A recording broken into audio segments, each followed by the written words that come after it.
নমস্কার, glory fan Bengal চ্যানেলে আপনাদের স্বাগত জানাই। আজ আমাদের আলোচ্য বিষয়বস্তু হলো ইরান যুদ্ধের ফলে মূল্যবৃদ্ধি ও মুদ্রাস্ফীতি অবশ্যম্ভাবী কেন, এবং মানুষের জীবনযাত্রা গভীর সংকটে কেন। আজকের এই আলোচ্য বিষয়টি একটু আমি গভীরে বিশ্লেষণ করব, একটু ফিনান্সের দিকটা বিবেচনা করে কিছু গুরুত্বপূর্ণ তথ্য দিয়ে আমি সমৃদ্ধ করেছি আজকের এই প্রতিবেদনটি। এই যে ইরানের সঙ্গে ইসরায়েল ও আমেরিকার যে যুদ্ধ, চলমান সংঘাত, এ আজকের 28তম দিনে পদার্পণ করেছে, অর্থাৎ চতুর্থ সপ্তাহ রানিং, চতুর্থ সপ্তাহে চলছে। 28শে ফেব্রুয়ারি ইরানের শীর্ষ নেতাদের ওপর ইসরায়েল ও মার্কিন বিমান হামলার দিয়ে এই যুদ্ধের সূচনা হয়েছিল। আজ 28তম দিন। আজকের বর্তমান পরিস্থিতি, তার আপডেট কি না, মার্কিন প্রেসিডেন্ট ডোনাল্ড ট্রাম্প দাবি করছেন যে ইরান যুদ্ধের সমাপ্তির জন্য একটি চুক্তিতে আগ্রহী, এবং যুক্তরাষ্ট্র তেহরানের কাছে এর জন্য 15টি শর্ত দিয়ে, অর্থাৎ 15 দফা পরিকল্পনা, কর্মপরিকল্পনা তিনি পাঠিয়েছেন, অর্থাৎ 5 পয়েন্ট অ্যাকশন যে লিস্ট, সেটা তিনি পাঠিয়েছেন। এবং এখানে কাতার আর পাকিস্তান মধ্যস্থতাকারীর ভূমিকা পালন করছে আর মিডিয়েটরের ভূমিকা পালন করছে। তবে ইরান এই প্রস্তাবটিকে অযৌক্তিক বলে অভিহিত করেছে এবং তারা পাল্টা নিজস্ব 5টি শর্ত আরোপ করেছে। এই যুদ্ধের বর্তমান মেন যে আজকের যে অবস্থা এই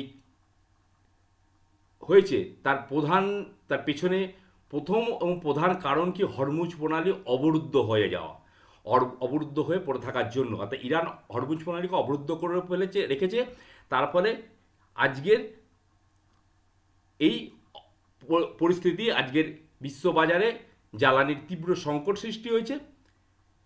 তো ইরান আজকের যে অবস্থা, এটাকে এই যে আলোচনা চলছে বলছে, এই আলোচনার প্রতি সদিচ্ছা দেখিয়ে ইরান আজকের কি করেছে না, হরমুজ প্রণালীতে গুরুত্বপূর্ণ, এই কৌশলগত দিক দিয়ে যা গুরুত্বপূর্ণ, এই হরমুজ প্রণালী দিয়ে আজকের 10টি তেলের ট্যাঙ্কারকে চলাচলের অনুমতি দিয়েছে, এবং তা ট্রাম্প একটি উপহার হিসাবে এটিকে বর্ণনা করেছেন।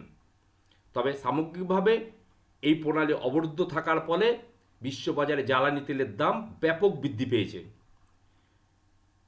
ইসরায়েলের প্রতিরক্ষা বাহিনী আইডিএফ কিন্তু তেহরানের বিভিন্ন অবকাঠামোতে, অর্থাৎ ইনফ্রাস্ট্রাকচারে যথারীতি তাদের আক্রমণ, বিমান হামলা চালিয়ে যাচ্ছে। এবং পাল্টা হিসাবে ইরান, ইসরায়েলের তেল আবিব ও মধ্যপ্রাচ্যে অবস্থিত বিভিন্ন মার্কিন ঘাঁটিতে, যেমন কুয়েত, যেমন জর্ডন, যেমন বাহারিন, এইসব জায়গাতে ড্রোন ও ব্যালিস্টিক মিসাইলের আক্রমণ করে যাচ্ছে, ব্যালিস্টিক মিসাইল নিক্ষেপ অব্যাহত রেখেছে। এই যুদ্ধে এখন পর্যন্ত কয়েক লক্ষ মানুষের বাস্তুচ্যুতি হয়েছে। শুধুমাত্র ইরান ও লেবানন থেকেই প্রায় 40 লক্ষ মানুষ ঘরবাড়ি ছেড়ে পালিয়েছে।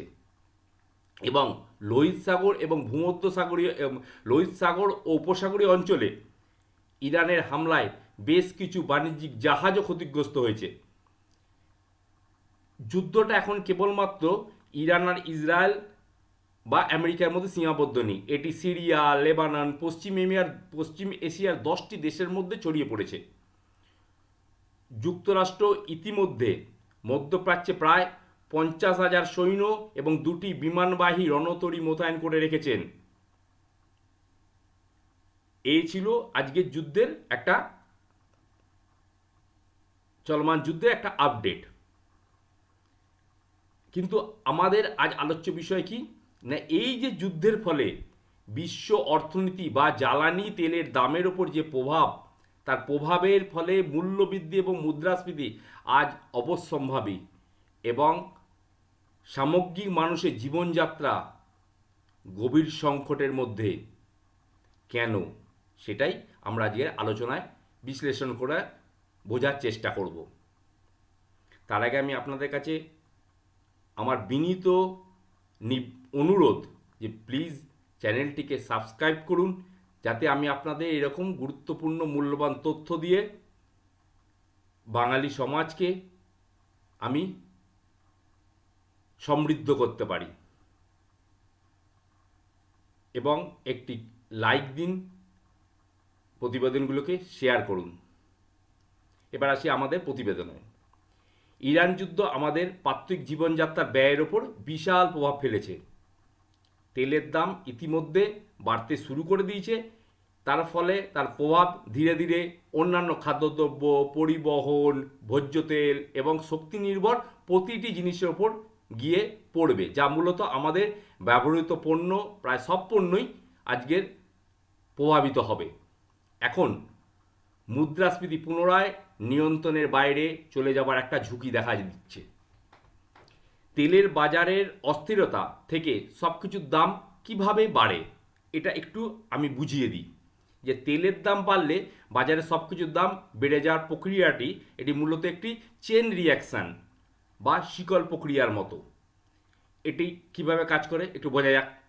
যে আমাদের নিত্য প্রয়োজনীয় প্রায় প্রতিটি পণ্য, যেমন হচ্ছে চাল, ডাল, সবজি থেকে শুরু করে ইলেকট্রনিক্স, প্রতিটি দ্রব্য ট্রাক বা কভার্ড ভ্যানে করে এক জায়গা থেকে অন্য জায়গায় পরিবাহিত হয়, জাহাজে করে এক জায়গাতে অন্য জায়গায় নিয়ে যেতে হয়। তেলের দাম যদি বাড়ে, এই যানবাহনগুলি ভাড়া সরাসরি বেড়ে যায় এবং ফলে পাইকারি এবং খুচরা পর্যায়ে পৌঁছাতে পণ্যের খরচ বেড়ে যায়, যা শেষ পর্যন্ত ক্রেতাকে প্রভাবিত করে। অনেক কলকারখানায় ও কৃষিকাজে তেলের, বিশেষ করে ডিজেলের প্রয়োজন হয়। কৃষিকার্যে যেমন আমাদের ট্র্যাক্টর চালাতে, জমিতে সেচ দেওয়ার জন্য পাম্পে, ধান মাড়াই মেশিনে ডিজেল চালিত এইসব যন্ত্রপাতিগুলো হয়। ফলে তেলের দাম বাড়লে সরাসরি চাষের খরচ, উৎপাদন খরচ বৃদ্ধি পায়। এতে ফসলের দামের ওপর প্রভাব পড়ে, ফসলের দামও বৃদ্ধি পায়। অনেক ফ্যাক্টরি আবার তাদের জেনারেটর চালাবার জন্য ডিজেলের ওপর নির্ভরশীল, তেলের ওপর নির্ভরশীল। উৎপাদন খরচ তাতে বাড়ে, কোম্পানিগুলোর পণ্যের দাম তার ফলে বৃদ্ধি পায়।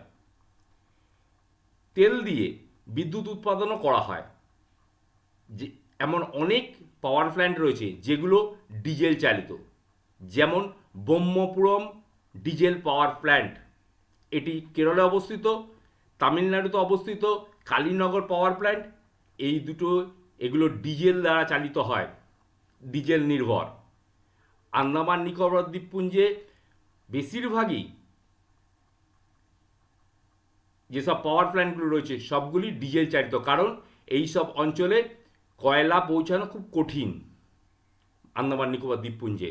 তাই তেলের দাম বাড়লে বিদ্যুতের প্রতি ইউনিটের খরচ বাড়ে। যখন বিদ্যুৎ দাম যখন বাড়ে, বাড়ি, গাড়ি থেকে শুরু করে ছোট বড় সমস্ত ব্যবসা প্রতিষ্ঠানের পরিচালন কস্ট, প্রোডাকশান কস্ট বা পরিচালন ব্যয় বেড়ে যায়।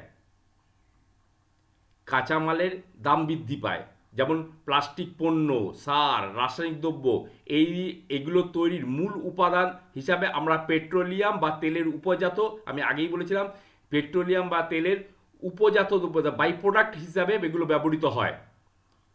তেলের যদি অস্থিরতা যদি দেখা যায়, তেলের দাম যদি বৃদ্ধি পায়, ফলে এই সব পণ্যের দামও সরাসরি বৃদ্ধি পায়। এবং তেলের দাম বাড়লে বাজারে একটা নেতিবাচক প্রভাব পড়ে, তার ফলে সব কিছুর দাম বাড়বে এরকম একটা লোকের মনে ধারণা সৃষ্টি হয়। এই সুযোগে অনেক অসাধু ব্যবসায়ী তারা কী করে, পণ্য তারা সংরক্ষণ রেখে দেয়, অসাধু ব্যবসায়ী মজুতদারি করে এবং কৃত্রিম সংকট তৈরি করে। একে বলা হয় কস্ট পুশ ইনফ্লেশন। সুতরাং তেল হলো আধুনিক জীবনের রক্ত চলাচল বা পরিবহন খরচ বাড়লে শরীরের প্রতিটি ক্ষেত্রে, প্রতিটি অঙ্গের বা প্রতিটি খাতের ওপর তার চাপ পড়ে। এখন হরমুজ প্রণালী দিয়ে, যেটা হচ্ছে এই যুদ্ধের প্রধান কারিগর, হরমুজ প্রণালী, যার জন্য আজকে ট্রাম্পকেও চুক্তির পথে আসতে হচ্ছে, বাধ্য হচ্ছে। যদিও ট্রাম্প বলছে যে ইরান চুক্তির জন্য, যুদ্ধ বন্ধ করে চুক্তির জন্য প্রস্তাব দিয়েছে, এই যে হরমুজ মানে এখান থেকে শুধু তেলই পরিবাহিত হয় এই পথ দিয়ে, তেল ছাড়াও এই খনিজ তেলের জন্য শুধুমাত্র এই বিশ্ব অর্থনীতিতে এর গুরুত্ব মানে এর গুরুত্ব শুধুমাত্র খনিজ তেলের জন্য নয়।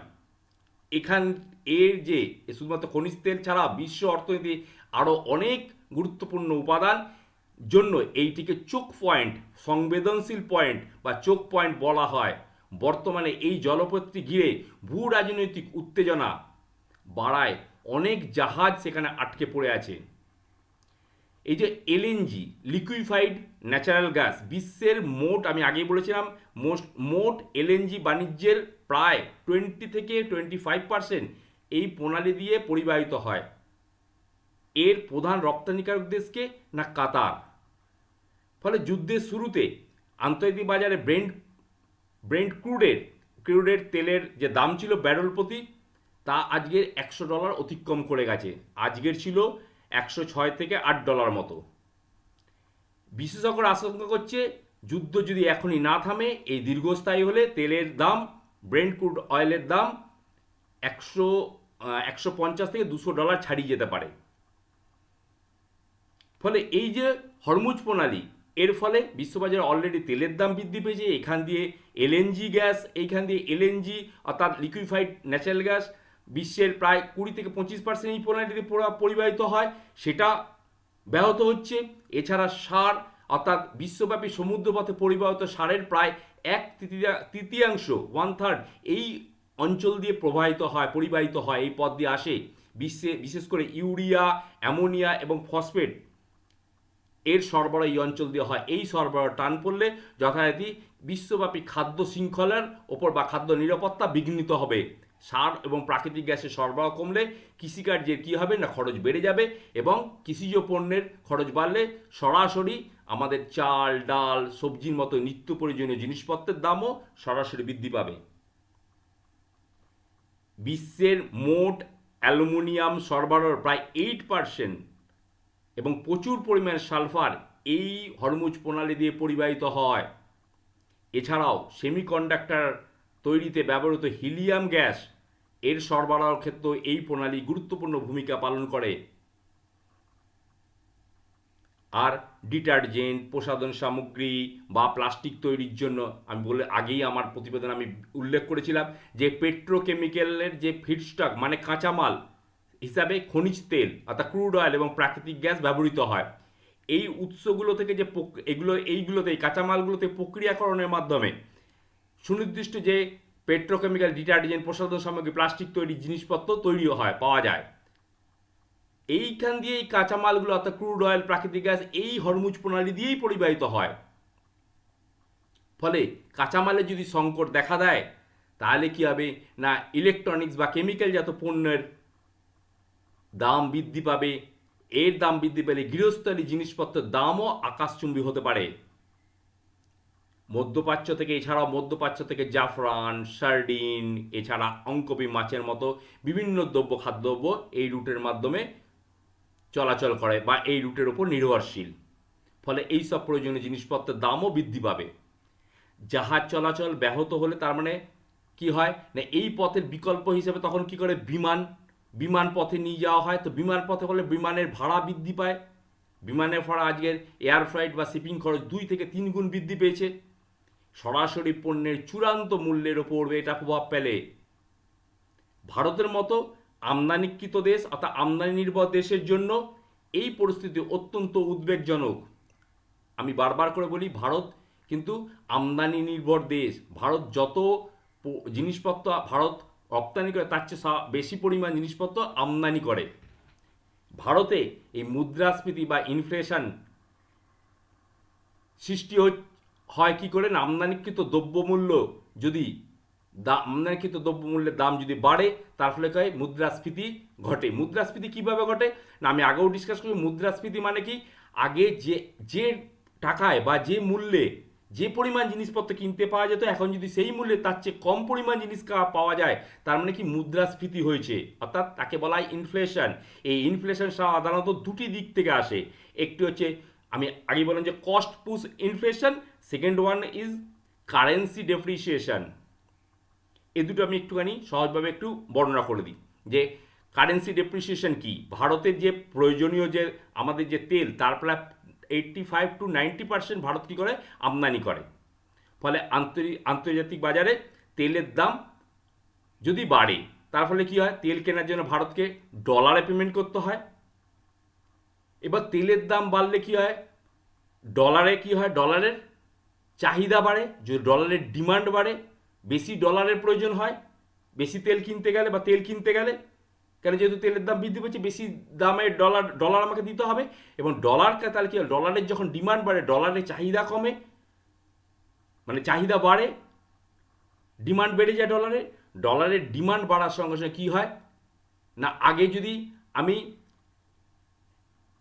যে পরিমাণ ডলার দিয়ে তেল কিনতাম, যতটা তেল কিনতাম, সেই পরিমাণ তেল কিনতে আমাকে যদি বেশি ডলার দিতে হয়, তাহলে আমাকে কি করতে হবে, আমার টাকা দিয়ে ডলার কিনতে হবে, তারপর ডলার দিয়ে আমি তেলটা কিনবো। তারপরে আজকে ডলারের চাহিদা বাড়া, ডলারের দাম বেড়ে গেছে, ডলারের মূল্য বেড়েছে, তার ফলে কি আমার মূল্য অর্থাৎ আমার দেশের কারেন্সির মূল্য ডেপ্রিসিয়েট করেছে, দেশীয় কারেন্সির মূল্য কমে গেছে, রুপির মান কমে যায়। যেমন আজকে ডলার প্রায় আছে 94.19 টাকায় আজকে ডলার চলেছে। রুপির মান কমে গেলে বিদেশ থেকে আসা প্রতিটি জিনিসপত্রে, যেমন ইলেকট্রনিক্স পার্টস, যেমন হচ্ছে ভোজ্য তেল, যন্ত্রপাতি, এগুলো অটোমেটিকভাবে এর দাম বেড়ে যায়। কারণ একই জিনিস কিনতে হচ্ছে আগের চেয়ে বেশি রুপি খরচ করে। এছাড়া তেল বা জ্বালানির দাম বাড়লে সরাসরি সব জিনিসের উপর প্রভাব ফেলে। আমি আগেই বললাম তার লজিস্টিক খরচ, ট্রাক, জাহাজ, বিমানের জ্বালানি, এইগুলোর যে ডিজেল বা পেট্রোল যে যদি বেশি দাম হয়, মহার্ঘ হয়ে যায়, তাহলে কি এক জায়গা থেকে অন্য জায়গায় নিয়ে যেতে এর খরচের পরিমাণ প্রচুর পরিমাণে বেড়ে যায়। এই বাড়তি খরচ কোম্পানিগুলো কী করে না, পণ্যের দাম বাড়িয়ে তার থেকে তুলে নেয়, তার থেকে উসুল করে। প্লাস্টিক, সার এবং রাসায়নিক তৈরির মূল উপাদান পেট্রোলিয়াম, আগেই বললাম। তাই তেলের দাম বাড়লে ল্যাপটপ, এছাড়া মোবাইল বা কৃষিজাত পণ্যের উৎপাদন খরচ বেড়ে যায়। রান্নার গ্যাস আমি বললাম যে এলপিজি, যেটা বাণিজ্যিক গ্যাস, এর দাম বাড়লে সাধারণ মানুষের পকেটের ওপর টান পড়ে। ইতিমধ্যে আমরা জানি এলপিজি গ্যাসের দাম সিলিন্ডার প্রতি 60 টাকা, আর বাণিজ্যিক যে গ্যাস তার দাম 114 টাকা পর্যন্ত বৃদ্ধি পেয়েছে। সাধারণ মানুষের কি হয়, খরচের পরিমাণ বেড়ে গেলে মানুষের আয় তো সচরাচর সঙ্গে সঙ্গে বাড়ে না এই অবস্থায়। তার ফলে কি আয় সেটা ফিক্সড, সেই জায়গায় খরচের পরিমাণ বাড়াতে সঞ্চয় কমে যায়, ফলে তারা অন্য খরচ কমিয়ে দেয় অথবা বাড়তি দাম দিয়ে জীবন ধারণ করতে তারা বাধ্য হয়। বাণিজ্যিক সিলিন্ডারের দাম বাড়লে রেস্তোরাঁ, হোটেল, খাদ্য প্রক্রিয়াকরণের শিল্পের খরচের দাম বাড়ে, ফলে বাইরের খাবার বা প্যাকেজড যে ফুডগুলো তার দামও বৃদ্ধি পায়। তাহলে আমি সংক্ষেপে মুদ্রাস্ফীতির চক্রটা একটু বোঝাবার চেষ্টা করি। সংক্ষেপে তাহলে কী হলো, তেলের দাম বৃদ্ধি পেল, তেলের দাম বাড়লো, তারপরে পরিবহন উৎপাদনের খরচ বৃদ্ধি পেল, পরিবহন উৎপাদনের খরচ বৃদ্ধি পেলে আমাকে টাকার মান ডেপ্রিসিয়েট করলো, টাকার মানে পতন হলো, টাকার মানে পতন হলো, ফলে পণ্যের দাম বৃদ্ধি পেল, টাকার মানে কম, একই পরিমাণ দ্রব্য আমাকে বেশি টাকা দিয়ে কিনতে হচ্ছে, তারপর টাকার মান কমলো, টাকার মানের ডেপ্রিসিয়েট পতন ঘটলো, পণ্যের দাম বৃদ্ধি পেল, ফলে মুদ্রাস্ফীতি হলো। তার মানে কি হলো, তেলের দাম বৃদ্ধি, পরিবহন উৎপাদন খরচ বৃদ্ধি, টাকার মানের পতন ও পণ্যের দাম বৃদ্ধি সমান আমরা বলতে পারি মুদ্রাস্ফীতি। বোঝা গেল? মুদ্রাস্ফীতি বৃদ্ধি পাওয়ার অর্থ কি, পণ্য ও পরিষেবার দাম মানে সার্ভিসের দাম বেড়ে যাওয়া, টাকার ক্রয় ক্ষমতা কমে যাওয়া। এর ফলে অর্থনৈতিক ক্ষেত্রে বেশ কিছু পরিবর্তন ঘটে। সেগুলো যদিও আমি আগে ডিসকাস তা একবার বলে নিই না, যেমন দ্রব্যমূল্য বৃদ্ধি পায়, সাধারণ মানুষের নিত্য প্রয়োজনীয় জিনিসপত্রের দাম বেড়ে যায়, একই পরিমাণ টাকা দিয়ে তারা আগের তুলনায় কম পরিমাণ পরিষেবা বা সার্ভিস পায়। চাকরিজীবী মধ্যবিত্ত মানুষের কাছে যাদের আয় নির্দিষ্ট, তাদের মুদ্রাস্ফীতির ফলে সবচেয়ে বেশি ক্ষতিগ্রস্ত হয়। কেন, তাদের তো আয় বাড়েনি, তুলনামূলক খরচ বাড়লেও আয় বাড়ে না। এবং শিক্ষা, চিকিৎসা, অন্যান্য ক্ষেত্রে কি হয় না, চাহিদা ব্যয় বেড়ে যায়, তার ফলে কি সাধারণ মানুষের জীবনযাত্রার মান ব্যাহত হয়। জিনিসপত্রের দাম বাড়ার কারণে মানুষের হাতে জমানোর মতো টাকা থাকে না বা কম থাকে।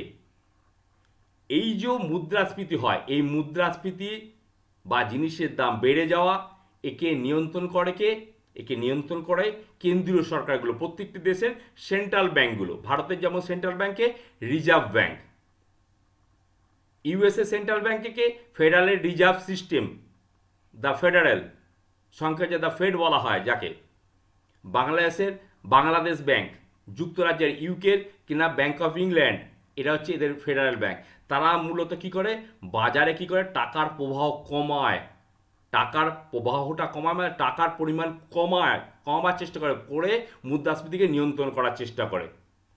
এবার এই মুদ্রাস্ফীতি নিয়ন্ত্রণ ধাপগুলো একটু আমি বিশ্লেষণ করি, এটা পুরোপুরি ফিনান্সের ব্যাপার, একটু আমি ডিসকাস করতে এই কারণে চাই, আমাদের জানা দরকার মুদ্রাস্ফীতি কী করে ব্যাংকগুলো নিয়ন্ত্রণ করে। মুদ্রাস্ফীতি সাধারণত নিয়ন্ত্রণ করে সবার প্রথম তারা ধাপ যেটাকে বিবেচনা করা হয় সেটা হচ্ছে রেপো রেট বৃদ্ধি করা। রেপো রেট মানে কি, সুদের হার বৃদ্ধি করা। সুদের হার কি না, প্রত্যেকটি ব্যাংক, বাণিজ্যিক ব্যাংক যেগুলো আমাদের state bank, Punjab national bank, এরা কি করে, এরা টাকা ব্যবসা করার জন্য টাকা কোথা থেকে পায়, এরা হয় আমাদের গ্রাহকদের কাছে, মানে আমাদের কাছে টাকা পায়, আমরা যে জমা করি আমানত হিসেবে জমা করি সেই টাকা, আর তারা আমাদের সেন্ট্রাল ব্যাংক মানে রিজার্ভ ব্যাংকের কাছ থেকে টাকা ধার করে। এবার রিজার্ভ ব্যাংকের কাছ থেকে যখন টাকা ধার করে, সেই ধারে তার এগেনস্টে তাদেরকে ইন্টারেস্ট দিতে হয়। যদি ইন্টারেস্ট রেট, এই ইন্টারেস্ট রেটটাকে বলা হয় রেপো রেট, এই ইন্টারেস্ট রেট যদি বাড়িয়ে দেয়, তার ফলে কী হবে, ইন্টারেস্ট যদি ওর কাছে বেশি বাড়ে, এই ব্যাংকগুলো যখন ব্যবসা করার জন্য, অর্থাৎ তারা গ্রাহককে যখন লোন দেবে, তারা বেশি পরিমাণ ইন্টারেস্টেড লোন দেবে, কারণ তাকে বেশি পরিমাণ ইন্টারেস্ট দিতে হচ্ছে, সেও ইন্টারেস্ট রেট বাড়িয়ে দেবে, ফলে সুদের হার বাড়িয়ে দেবে। এর ফলে কি মানুষ তখন ঋণ নেওয়া কমিয়ে দেয়, বাজারে টাকার প্রবাহ কম আসে, মানুষ খরচ কম করে, ঋণ কম নেয়, পার্সোনাল লোন, হোম লোন এগুলো তখন কম নেয়, কেন, ঋণের পরিমাণ বেশি, ফলে খরচ করার প্রবণতা কমে আসে, জিনিসপত্রের দাম ধীরে ধীরে স্থিতিশীল হয়ে যায়। এটা হচ্ছে রেপো রেট। বর্তমানে ভারতবর্ষের রেপো রেট হচ্ছে 5.25। এবার সেকেন্ড ওয়ান হচ্ছে কি, সিআরআর, ক্যাশ রিজার্ভ রেশিও, সেটা কি, নগদ জমা সংরক্ষণের হার, এটাকেও বাড়িয়ে দেয়। সেটা কি, বাণিজ্যিক ব্যাংকগুলো তাদের যে মোট আমানত, মানে আমরা যারা গ্রাহকরা ব্যাংকে টাকা রাখি, তার একটা নির্দিষ্ট অংশ রিজার্ভ ব্যাংকের রুলস অনুযায়ী রিজার্ভ ব্যাংকের কাছে জমা রাখতে হয়, সেন্ট্রাল ব্যাংকে জমা রাখতে হয়, বাধ্যতামূলক কেন্দ্রীয় ব্যাংকে জমা রাখতে হয়। কারণ মুদ্রাস্ফীতি বাড়ালে কেন্দ্রীয় ব্যাংক যদি এই সিআরআর এর অর্থাৎ ক্যাশ রিজার্ভ রেশিও যদি বাড়ায়, তাহলে কি হয় না, বেশি পরিমাণ অর্থ সেন্ট্রাল ব্যাংকে জমা রাখতে হবে। মানে কি, আমরা গ্রাহকরা ধরো 100 টাকা আমরা ব্যাংকে জমা রাখলাম, তার একটা নির্দিষ্ট পার্সেন্টেজ আছে, এখন যেটা তিন অর্থাৎ 100 টাকায় 3 টাকা সেন্ট্রাল ব্যাংকে জমা রাখতে হবে, অর্থাৎ রিজার্ভ ব্যাংকে জমা রাখতে হবে, বাকি টাকা দিয়ে তুমি ব্যবসা করো। মানে স্টেট ব্যাংকে আমি যদি 100 টাকা রাখি, আগে 3 টাকাকে সেন্ট্রাল ব্যাংকে জমা দিয়ে দিতে হবে কেন্দ্রীয় ব্যাংকে, তার এগেন্সটে কিন্তু কোনো ইন্টারেস্টও পাবে না, 3 টাকা ছড়িয়ে রাখতে হবে, বাকি 97 টাকার ওপর তুমি ব্যবসা করো, মানে বাকি 97 টাকা তুমি গ্রাহকদেরকে লোন, অন্যান্য গ্রাহকদেরকে তুমি লোন দাও বা স্টক মার্কেটে ইনভেস্ট করো, এইগুলো তখন করে।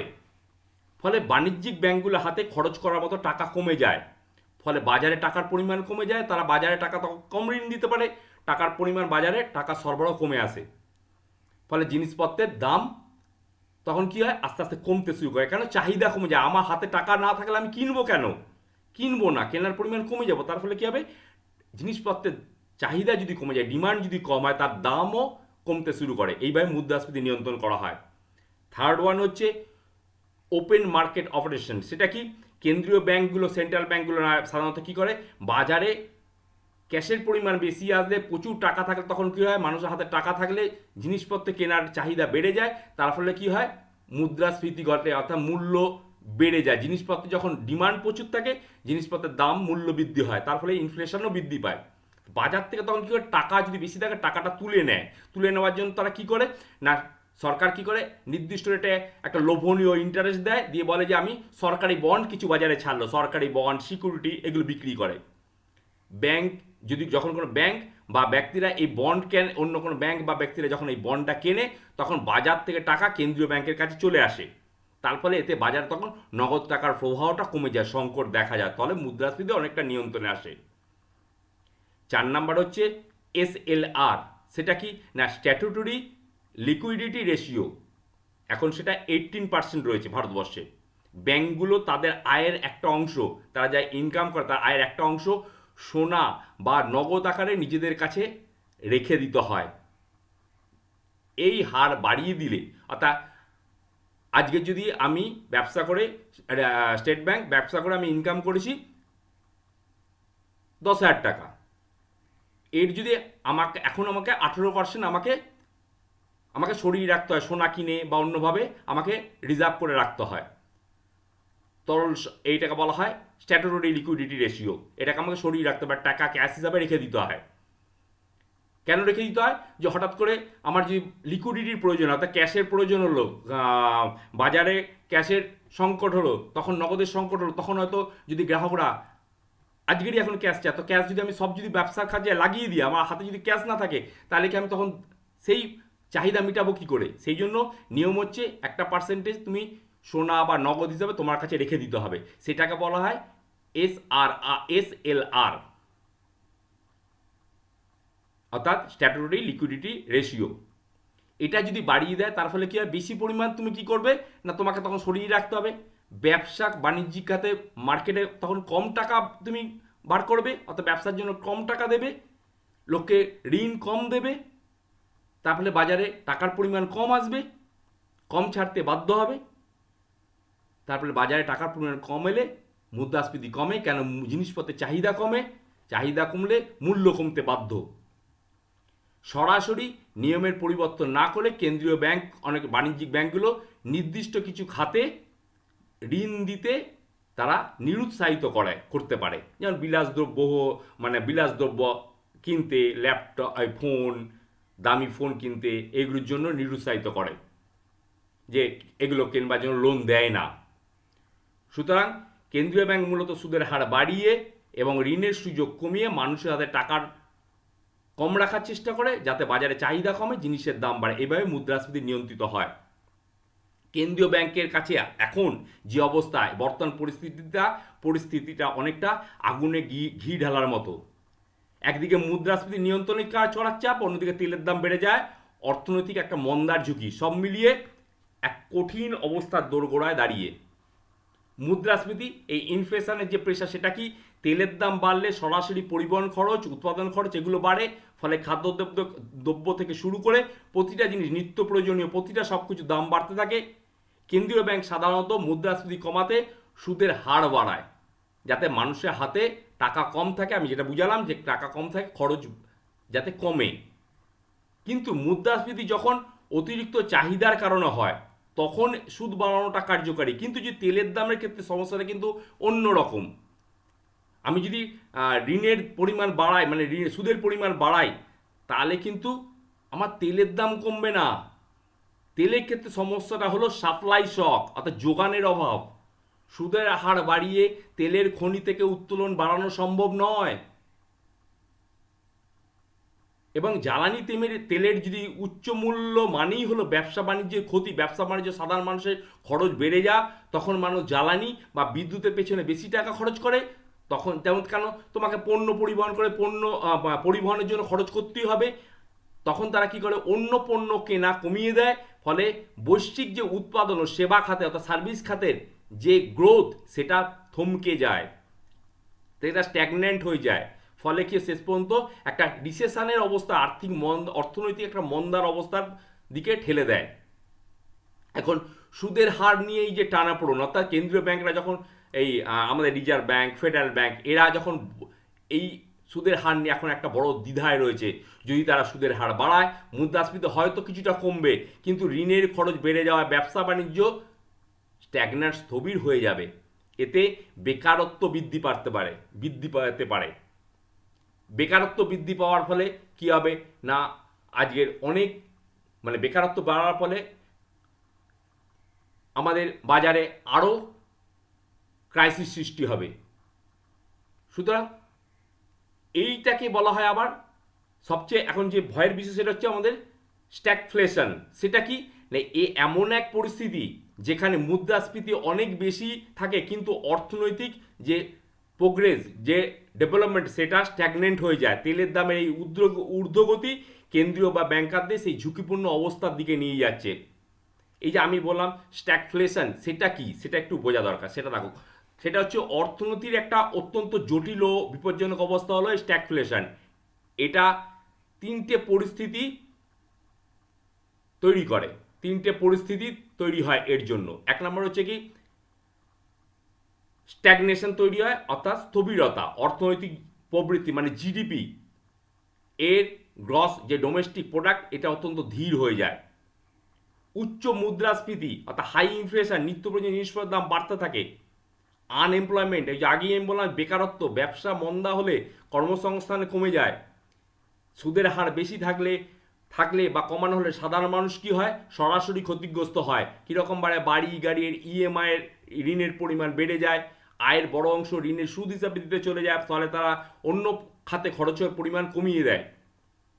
তেলের দাম যদি বৃদ্ধি পায় অর্থাৎ ফুয়েল প্রাইস এবং মুদ্রাস্ফীতি, এই যে আমাদের বেকারত্বকে বেরিয়ে দেয়। এটা আমি একটু সহজে আর একটু ব্যাখ্যা করি কী করে বেকারত্বকে বাড়িয়ে দেয়। তেলের দাম বাড়লে আমাদের কী হয়, পরিবহন খরচ সরাসরি বাড়ে। পরিবহন খরচ যদি বাড়ে, পণ্য এক জায়গা থেকে অন্য জায়গায় নিয়ে যেতে খরচ বাড়লে কাঁচামাল থেকে শুরু করে সমস্ত জিনিসের দ্রব্যমূল্য বৃদ্ধি পায়। ফলে কোম্পানিগুলো তাদের উৎপাদন খরচ বেড়ে যাওয়ার জন্য তারা কী করে না, তাদের প্রফিট মুনাফার পরিমাণ কমে আসে। ফলে তারা খরচ সামলাবার জন্য তারা কি করে, নতুন রিক্রুটমেন্ট বন্ধ করে রাখে এবং পুরনো কর্মীদের ছাঁটাই করে, লে অফ করে। মুদ্রাস্ফীতির কারণে যখন সাধারণ মানুষের নিত্য প্রয়োজনীয় জিনিসপত্র যেমন চাল ডাল তেল আকাশছোঁয়া হয়ে যায়, তখন মানুষের হাতে বাড়তি খরচ করার মতো পয়সা থাকে না। ফলে অনেক জিনিসপত্র বিলাসদ্রব্য, অনেক অতিরিক্ত যেসব পণ্য যেমন আমাদের গাড়ি, ইলেকট্রনিক্স, জামা কাপড়, এগুলোর কেনা মানুষ কমিয়ে দেয়। ফলে কি হয়, বাজারে চাহিদা কমে গেলে জিনিসপত্রের কোম্পানিগুলো উৎপাদন কমিয়ে দেয়। উৎপাদন কম হলে শ্রমিকের প্রয়োজন কমে যায়, ফলে বেকারত্ব তৈরি হয়ে যায়। সরকার মুদ্রাস্ফীতি নিয়ন্ত্রণ করার জন্য প্রায় ব্যাংকের সুদের হার বাড়িয়ে দেয়। সুদের হার বাড়লে ব্যবসায়ীরা নতুন প্রোডাক্টের জন্য লোন নেওয়া কমিয়ে দেয়। ফলে কি হয়, ব্যবসার এক্সপ্যানশন হয় না, ব্যবসার বিস্তার হয় না, থমকে যায়। ফলে নতুন কর্মসংস্থানের সৃষ্টি হয় না।